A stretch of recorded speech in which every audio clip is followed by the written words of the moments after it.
In the U.S., authorities have issued storm surge and hurricane warnings for much of the Texas coast as Tropical Storm Beryl moves across the Gulf of Mexico. Beryl hit Mexico's Yucatan Peninsula as a Category 2 hurricane on Friday, then weakened to a tropical storm. Meteorologists expect the storm to regain hurricane strength in the warm waters of the Gulf of Mexico before reaching southern Texas as early as Sunday night. In preparation for landfall, the acting Texas Governor Dan Patrick has issued a preemptive disaster declaration for 40 counties. Earlier, I spoke to Matthew Capucci, a meteorologist and journalist in Washington, and I asked him what is expected for the next landfall. Yeah, most definitely. We're expecting landfall sometime into Sunday night into Monday morning time frame in coastal Texas. You might notice I'm at the airport right now en route to Texas as we speak.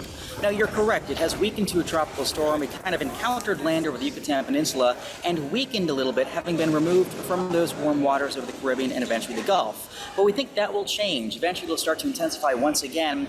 Right now, it's kind of innards. Its inner core is a little bit lopsided. But I think by tomorrow morning, once that becomes reorganized, it'll start tapping into those warm Gulf of Mexico waters over 30 Celsius and take advantage of diffluence, or spreading aloft. The more spreading upstairs we get, the more warm moist air can come in from below. And I do think Beryl will make landfall as a high-end Category 1, perhaps a Category 2 storm somewhere near Corpus Christi, Texas.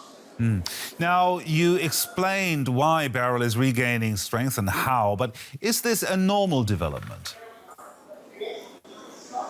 It is. We find that most of the time when we have higher-end hurricanes, it doesn't tend to be a gradual increase in strength. They tend to increase in little stair-step bursts. You might have a plateau, a faltering, then suddenly something will happen and the storm will lurch considerably in strength, and so we get a quick periods of strengthening and quick periods of weakening. What's interesting about this storm is that right now it's struggling to organize, but there will be an 18 to 24-hour window tomorrow into very early Monday during which it can intensify, and around that point we might see strengthening right up until the coastline. So I think tomorrow morning folks will look at the map, go, oh, it's not that bad. It will look very different on Monday, having intensified.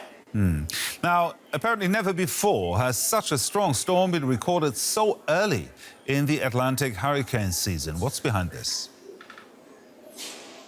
Well, we have records dating back to 1851. Satellites go back to the early 1970s. That said, we've never seen a Category 5 so early in the year, nor a storm this strong in the Atlantic during the month of July. Part of the reason, favorable meteorological conditions, just a coincidence with all the perfect weather ingredients overlapping. That made a hurricane, but what supercharged this, record warm waters, 3-4 degrees Celsius above average. In fact, records for this time of year, the oceans are just red hot, and the oceans look more like late August, early September than they do July. And for that reason, I think we were able to take an ordinary storm, give it a big turbo boost, and so it does bear a bit of a fingerprint of human-induced climate change. Thank you very much, Matthew Capucci there. Thank you.